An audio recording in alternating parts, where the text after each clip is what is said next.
Welcome, everyone. Today, we're going to dive into a topic that is, and I don't say this lightly, the absolute bedrock of every single business decision: accounting. Now, I know what some of you might be thinking: spreadsheets, rules, maybe a little dry. But I want to challenge you to reframe that right now. Think of accounting not as bookkeeping, but as the true language of business. It's the story that tells us where a company has been, where it stands today, and most importantly, it gives us the clues to figure out where it could go. For any of you who want to be leaders, managers, or decision makers, mastering this language isn't just helpful, it's non-negotiable. So let's start with a thought experiment. How can one single event, a customer buying a product, ripple all the way up to inform a company's entire future strategy? I mean, it sounds like a stretch, right? But that journey from one small transaction to a powerful strategic insight is the absolute essence of what we call accounting for decision making. And understanding that process is what separates truly effective managers from everyone else. So here's our roadmap for today. Every single piece of financial information takes this exact four-step journey. First, we have to identify that a financial event has even happened. Then, we have to record it in a systematic, orderly way. Next, we have to communicate the story that all this data is telling us. And finally, and this is the part that's most critical for us as business leaders, we analyze it to pull out insights that let us make smart, informed decisions. So let's break down each one of these steps. All right, our journey begins right here with step 1, identification. Think of this as the first critical filter in the entire accounting process. Before we can measure or analyze anything, we have to decide, does this event actually have a financial impact on our organization? Not every single thing that happens in a business qualifies. A customer calling with a question, for example, that's an important operational event, but it doesn't change our financial position. A sale, though, that absolutely does. Making this distinction is fundamental because it protects the integrity of our entire financial story. So, what kind of things qualify? Let's make this real and use our own university bookstore as a case study. When a student buys a textbook, that's a classic transaction. Our cash goes up and our inventory of books goes down. When the bookstore manager orders new sweatshirts on credit, that creates a liability. We have the sweatshirts now, but we also have an obligation to pay our supplier later. Paying the student employees their wages, that's an expense that reduces our cash. And what if the university gives the bookstore a loan to expand? Well, that increases our cash, but it also increases our long-term debt. Every single one of these events changes the company's financial picture, and they all have to be captured. So once we've identified these crucial financial events, we move to step 2, recording. This is where we bring order to the natural chaos of daily business. We can't just operate with a shoebox full of receipts and invoices, right? We need a bulletproof, systematic process to create a chronological record of everything that happened. This is where the fundamental tools of accounting, like journals and ledgers, come into play. They form the backbone of any reliable accounting system. And the system we use for this is called double-entry bookkeeping. It's been the gold standard for over 500 years for a reason. Its power is in its elegant simplicity. Every single transaction has a dual effect.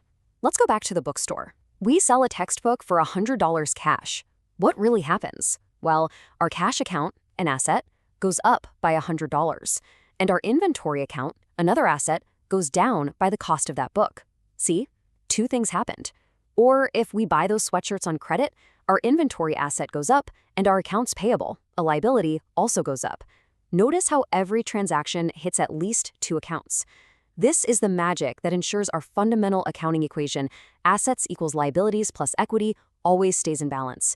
It's a beautiful, self-checking system that guarantees the accuracy of our records. Okay, but having all this meticulously recorded data is pretty useless if it just stays locked away in a ledger, right? Its true value is only realized in step 3, communication. This is where we take all that raw data from the journals and ledgers and we transform it.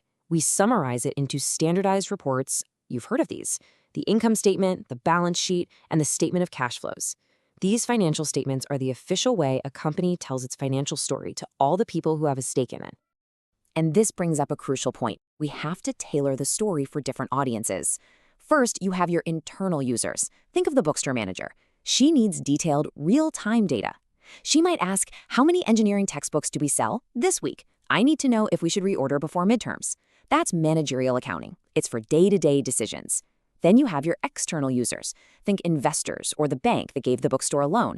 They're not interested in weekly textbook sales. They look at the big picture.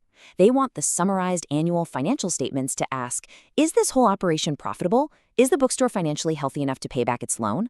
That's financial accounting. It's the same core data, but it's packaged and presented in very different ways to answer very different questions.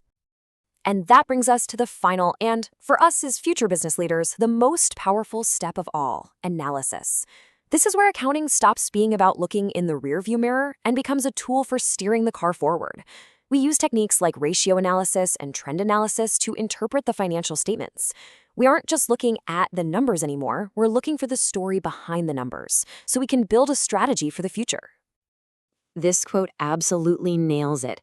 Let's go back to our bookstore manager one last time. She's analyzing the income statement and sees that physical textbook sales are declining by 5% every year. Now, a common mistake here, a trap some students fall into, is to panic and say, we're losing money on textbooks. A skilled manager doesn't just see a decline. They ask why. They dig deeper, and they use a tool like cost volume profit analysis. Maybe they're thinking of launching a new line of digital course materials. They'd sit down and calculate the break-even point. They'd ask, okay, what are our fixed costs for this platform? What's the variable cost per digital copy? How many units do we have to sell just to cover our costs? That calculation is a reality check. It tells them if the whole idea is even viable. By analyzing the relationships between costs, volume, and profit, they can turn a worrying trend into a data-driven strategic decision. That is how you turn accounting information into action. So let's trace it all the way back. That single textbook sale was identified as a financial event. It was recorded using double entry, impacting both cash and inventory. It was then communicated as one small part of the total sales number on the income statement. And finally, when analyzed together with thousands of other transactions, it helped inform a huge strategic decision about the bookstore's future, from one small event to a major strategic insight.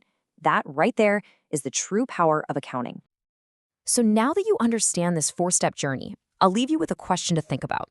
The next time you look at a company's financial reports, what's the very first question you are going to ask? Are you going to jump to the income statement to check its profitability? Or maybe the balance sheet to understand how much debt it has? Or maybe you'll look at the statement of cash flows to see if it's actually generating cold, hard cash. Your answer to that question will tell you a lot about what you value in a business, and it's your first real step toward using the language of business to make powerful strategic decisions.